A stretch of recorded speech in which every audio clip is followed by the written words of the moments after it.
मैंने उससे सच्चा प्यार किया और उसने मुझे धोखा दिया। विजय अभी घर से निकलने ही वाला था कि घंटी बजी। दरवाज़ा खोलते ही विजय आश्चर्य से भर गया। अरे राजेश, तू कब आया? पुणे से? बस आज ही आया हूँ, सोचा तुझे सरप्राइज़ दिया जाए। राजेश ने हंसते हुए जवाब दिया। तू कहीं जाने की तैयारी में था क्या? राजेश ने पूछा। हाँ, जा तो रहा था काम से, पर तुझसे ज़्यादा ज़रूरी कुछ भी नहीं मेरे लिए। चल अंदर बैठकर बात करते हैं। यह कहते हुए विजय राजेश को अंदर ले आया। और बता, क्या चल रहा है तेरी लाइफ में? राजेश ने पूछा। सब ठीक ही है, विजय ने बड़े ही मुझे मन से उत्तर दिया। क्या हुआ, इतना बुझा हुआ क्यों है? भाभी से अनबन हो गई क्या? राजेश ने छेड़ते हुए पूछा। कौन भाभी? विजय एकदम चौंक गया। अरे भाभी, हमारी होने वाली भाभी काव्या। राजेश ने हंसते हुए कहा। नहीं यार, अब वो तेरी भाभी नहीं बन पाएगी। हमारा ब्रेकअप हो गया। ब्रेकअप हो गया? कब और क्यों? राजेश भौचक्का रह गया। यह सुनकर अभी बस हफ्ता भर हुआ है। उसने मुझे बहुत बड़ा धोखा दिया है। विजय ने गुस्से में कहा। धोखा? कैसा धोखा? राजेश के आश्चर्य की सीमा ना रही। विजय बताने लगा। मैं एक दिन जरूरी काम से बाहर निकला था। रास्ते में मैंने देखा काव्या खड़ी थी एक स्कूल की बिल्डिंग के पास। मैंने आवाज़ दी पर वह सुन नहीं पाई।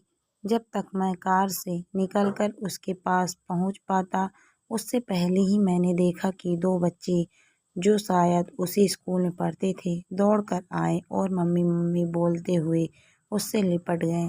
वह दो दो बच्चों की माँ है और आज तक उसने मुझे धोखे में रखा। मैंने उससे सच्चा प्यार किया है और उसने मुझे इतना बड़ा धोखा दिया।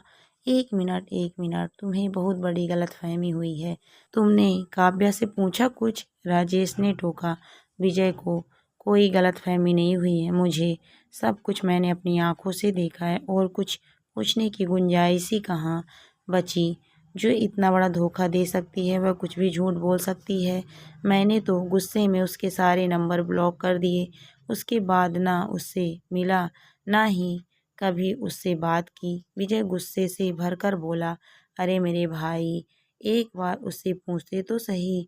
वो बच्चे उसके नहीं हैं, वो बच्चे उसकी मेड के हैं। 3 साल पहले उसकी मेड और उसका पति दोनों एक हादसे में मर गए।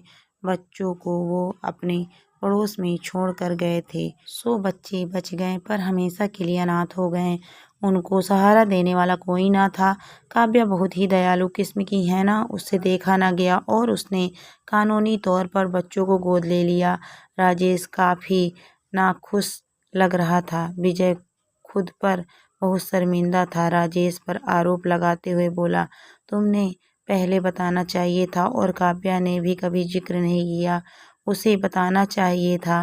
राजेश ने कहा। मुझे लगा तुम्हें पता ही होगा सब कुछ, सो कभी ज़रूरत नहीं महसूस हुई बताने की। और काव्या, हो सकता है वो कुछ समय बाद बताने वाली हो, या कभी मौका ना मिल पाया हो, या फिर अपनी अच्छाई का ढिंढोरा पीटना ना चाहती हो। पर तुमने बहुत गलत किया। बिना सही बात जाने, बिना उससे कुछ पूछे रिश्ता तोड़ लिया। केवल सच्चा प्यार ही सब कुछ नहीं होता। एक दूसरे पर भरोसा भी करना जरूरी होता है और दूसरे का पक्ष जानना भी जरूरी है। अब चाहो तो माफ़ी मांग कर अपने रिश्ते को नए सिरे से शुरू करो।